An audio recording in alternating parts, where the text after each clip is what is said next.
Has anyone heard the word enshittification? Say it again slowly. And then emphasize the middle bit. Enshittification. It was like the 2023 word of the year. I bet you all know who was like the Times Person of the Year last year, right? Taylor Swift, right? Everyone knows that. But no one knows the word of the year. Maybe only I know that. It's all right. Taylor Swift has advantages and disadvantages. Different talk. So enshittification describes platform decay. So classic examples that are discussed are Facebook and Uber. So these companies, they have loss-leading activities. So it goes into a country, they operate at a loss. It means that they get to replace, say, all of the taxi services. They own the business, they get a captive market, there's no competition.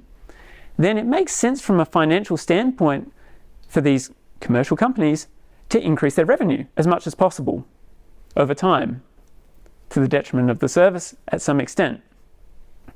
An example would be YouTube. For YouTube's revenue-raising model, does it not make sense for them to show you as many ads as humanly possible that you can tolerate before showing you the content? It makes sense, right? But did they do that at the start? Have you got kind of the longevity to remember what YouTube was like when there were fewer ads? Yeah. What about Facebook algorithm? That is well described with these platforms.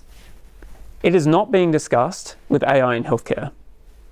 But you could similarly end up with a captive market in healthcare where your system is dependent, your healthcare system, your patients, your population is dependent on an AI system.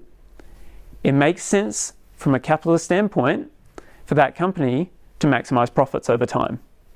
You need to make sure that there is competition. You need to make sure that there is interoperability so that, say you've developed a pipeline here, can I change that pipeline to a different company, a competitor, a different vendor, so that we are not trapped? This is a contemporary issue in South Australia.